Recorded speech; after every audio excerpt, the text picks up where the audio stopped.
Hello, everyone. Good morning, good afternoon, or good evening, wherever you may be. My name is Marilyn. I'm the founder and CEO of Customized Training Solutions Private Limited, and we brand ourselves as Asia's most trusted customized solutions partner. Registered as an event services company in Singapore, organizing training and summits to generate profit, cost savings, and impact towards your business. In today's fast paced, tech driven workplace, managers and heads of departments find themselves at the crossroad of strategy and execution. They are the link between top leaders and teams that deliver day to day outcomes. But when communication falters, collaboration weakens, and technology is underutilized, progress stalls, and burnout rises. So today, I have invited Dennis to give you a snippet of what the Interconnected Leadership Summit will be. And it's designed to help you lead with clarity, influence across boundaries, manage stress, inspire your team, and make data-driven decisions that moves the needle. And to introduce to you my leader for today or my speaker for today, I have Dennis Chutin. He's the founder of Workflowers, a consultancy that builds automation, analytics, and AI solutions for startups, SMEs, and social enterprises. He specializes in helping organizations leverage technology to streamline operations, make data driven decisions, and scale efficiently. Dennis has over 20 years of experience across tech, investment banking, and nonprofit, including leadership roles at Twitter and Terrascope. He holds an MBA from NYU Stern and a BA from Cornell University and a CFA charter holder. Without so much further ado, hi Dennis. Hi, Marilyn. Thank you. Yeah, would you like to add anything to your introduction? You did a great job. Thank you. I'm okay. We can just jump right into it. Okay, so to start with, I just want to ask from you, why is being an interconnected leader important? Okay. Well, I think of when I hear the term interconnected, I think about it on two dimensions, really. One is, I think, the kind of more straightforward connection between people, of course, which is important in any organization of any size, but I think especially in larger and more complex organizations. So really understanding the dynamics and the relationship across different teams, across silos, internal and important external stakeholders as well. I think that just my background before I got into what I do today, and my first background was in psychology, actually, as an undergrad. And I think that has, in all the different fields that I've worked in since then, that background of just being tuned to really think about what are a person's motivations, what are their incentives, what are their interests. I think is always helpful to understand how to move organizations forward and how to get your goals accomplished. So I think that's critical in any organization. I run a two-person organization, including myself, and even then, I think the connection and the dynamics between the two of us are, just all important in terms of helping us to be productive and efficient. The other way that I think about interconnection is really the connection between ideas. I read a book a few years ago that was really impactful on me. It's called Range by David Epstein, and in it he talks about the importance, especially in today's in today's world, of diversity and breadth of perspective, of experience, of knowledge. And he gives many examples from the past of like very kind of significant inventions and discoveries where the thing that teams often find when you bring together a team of people who are all specialists in one very specific field, those kinds of teams, when they're presented with a difficult challenge, often get stuck because they're all kind of thinking with the same perspective, and it's hard to sort of think outside the box. And sometimes inspiration comes from the most random place, and having people with a diverse set of backgrounds and perspectives can help unlock really difficult problems. And I think that's really stuck with me since I read that book. And I think in the last few years, I tend to read a lot. I'm trying to finish like 100 books this year. I'm a Wow. little bit behind schedule. But what I try to do is not just read books about, technology or AI or automation. I do read some of those, but I also read books about like the history of Tabasco sauce or, the invention of like the bagel. I read a book about, just all kinds of things. I read the Quran, a long time back in college. And I think, what I enjoy about that is, I go into it, I guess it's sort of like networking in a sense, where I think the best way to do networking is to not be so goal oriented about it, because people can tell when you are trying to meet with them just to accomplish your own goals, right? Whether it's finding a new job or getting an introduction to someone else. But if you just approach it with an open mind, whether it's a new person or a new idea, and you don't know where it will lead, and it may not lead to anything, that you can measure, but if you just find the sort of spark and the joy in just meeting a new person or being exposed to a new idea, learning about the history of something that you never knew before, um, and you just sort of, I mean, I kind of think of it the way I think of how large language models work actually is because what ChatGPT and other models, I mean, the way they basically work is they've been trained on the entire body of everything that's ever been written in human history, like the entire internet and every book and every, news article. And you just kind of throw that all in there, right? And the more stuff you read or try to absorb, it kind of works the same way. And sometimes an idea will just kick loose, and an idea from a book I read about Kentucky Fried Chicken might help me solve some tricky automation problem that I'm trying to build in some sort of weird indirect way. And then when that happens, I find it really really fun. Uh, I remember, taking concepts that I picked up from, an economics textbook and applying that to some work that I was doing in a past job when I was at Twitter, in building, reporting dashboards for the APAC region. And it was just something that, I was taking the train home from work one day, and suddenly this idea just sparked, from something that I recalled, just totally randomly from something I'd read. And I love it when that happens. And I think um, you can't predict when those connections will happen, and you can't force them. But I think what you do is just like with networking, you just expose yourself, you put yourself out there to new ideas, to new people, and then you just kind of sit back and you just trust that from time to time those, sort of, what's the word I'm looking for? Spontaneous connections will emerge. Thank you so much for sharing that. If I were to summarize what you've just shared, or what I got from what you've shared just now in three things, first is, of course, the importance of understanding the dynamics between people and departments as well, whether it's an internal or external stakeholders, which you said is very important. The reason why interconnected leadership is also important. And then the second one is really understanding others in terms of how you motivate them, what's their interests, to ensure that you will be able to help them to get to the goal, whether it's their personal or organizational goal. And finally, it's interesting to know that you like to read books, and how you actually see things from your perspectives. You mentioned some random things that you read on top of the usual interest that you have. And again, it's very important to like have those different perspectives and connections when you actually meet people, right?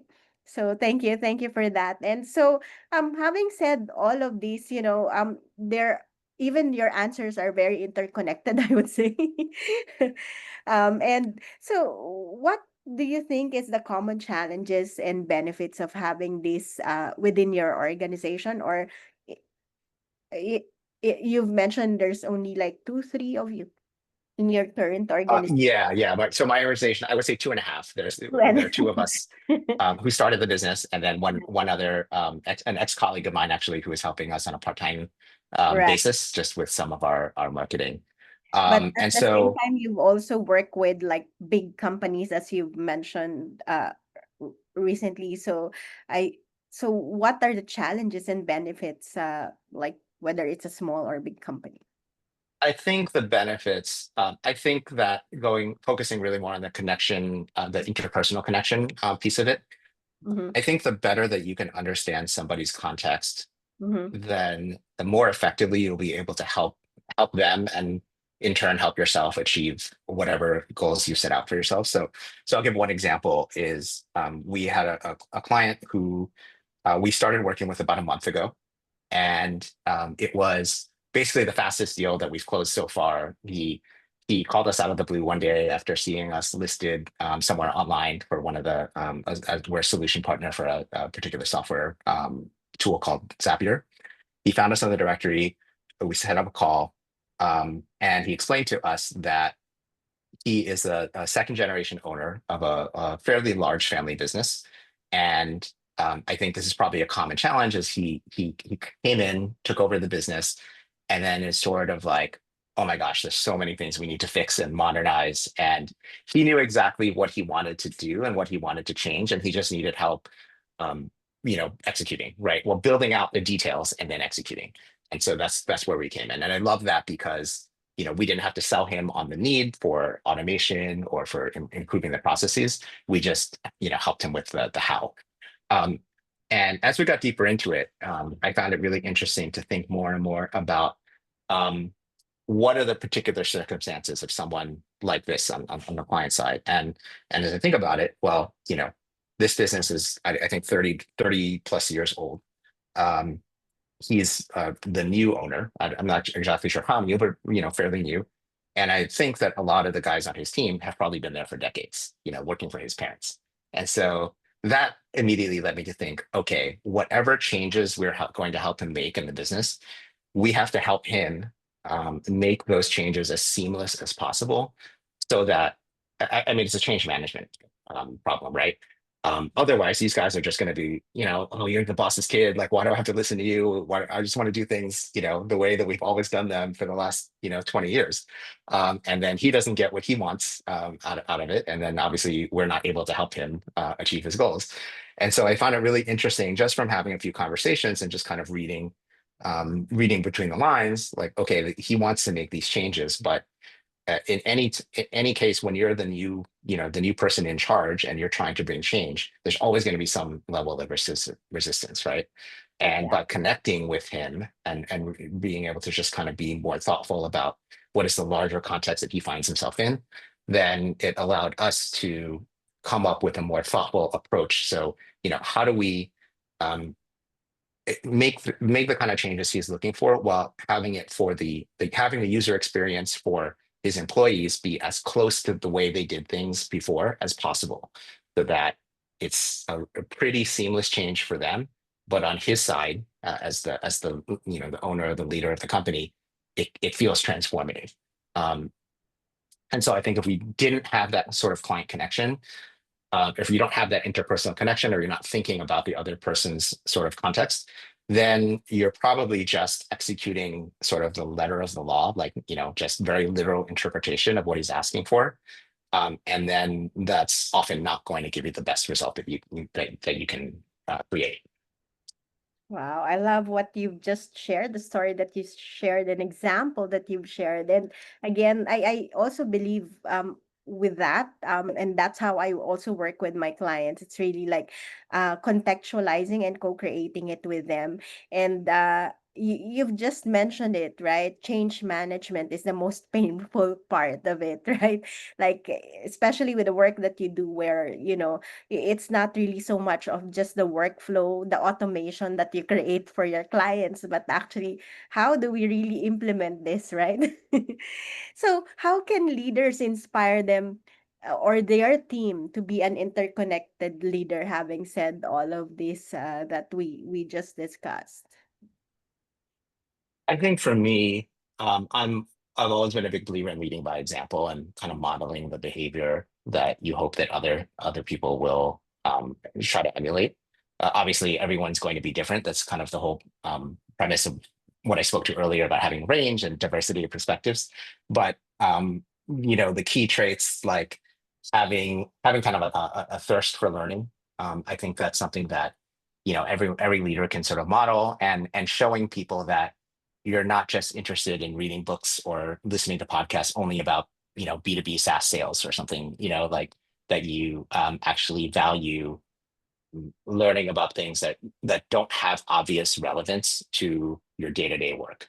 I think that's really important because otherwise, people might feel like, oh, if the boss sees me reading, about the history of tofu, like on my lunch break, then he's gonna think that I'm like wasting time, or and so showing that that you value learning and kind of diversity of thought for its own sake, not just as a means to an end. And then on the interpersonal connection side, I think always just sort of being able to show, like one of my previous roles was working in I led the sales finance team at Twitter for the APAC region, which meant that we were kind of the finance business partners to the ad sales organization, which is hundreds of people throughout. And that's a pretty common role in large tech companies. You kind of always have finance and ops support that's sort of like embedded within the sales team and provide them support. And one of the most common things is that there ends up being this sort of adversarial relationship where, like, oh, these salespeople, they're so pushy. They're always like, or they're always trying to lowball us on their quota, or so they're sandbagging. And what I would always tell my reports, or my teammates when they would make those kind of complaints is I would sometimes, of course, there are some salespeople that, like, yeah, they do that, and but what I would always say to them is that if I were in their position, I would probably do the exact same thing because they are doing what is economically rational for them to do, right? It makes no sense for them come to us and tell us, oh yeah, I think my quota could be double, last quarter because I feel really good, and so I always would encourage my team to think about, like, what are the incentives that the organization has put in front of someone. And usually, or not always, but often, the problem is with the structural incentives that are being created, and not with the character of the person that you're dealing with. Um, or another example is, like,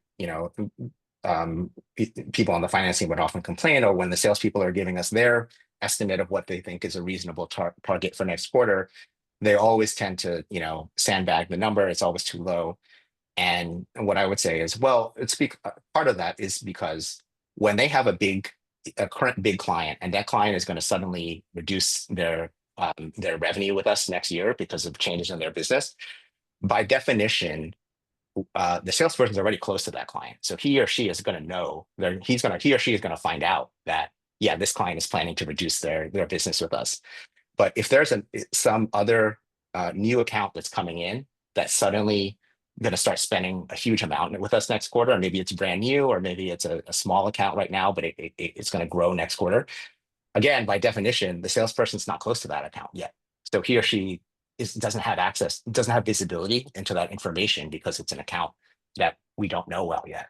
And so again, it's not necessarily um, the results that you want in terms of, we in this case we had a good problem, which is that we kept setting sales targets too low, and the sales team would, like, rush past them.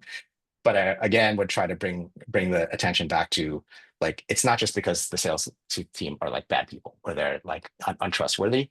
There are things behind the scenes that, if you think about it, actually, yeah, it kind of makes sense that this is a recurring problem. We still have to solve it, but I think you get to a better answer, a better solution, if you don't start from a place of assuming that the other person is acting in bad faith. And so, again, and building the connection with the salesperson, I think helps, in that regard.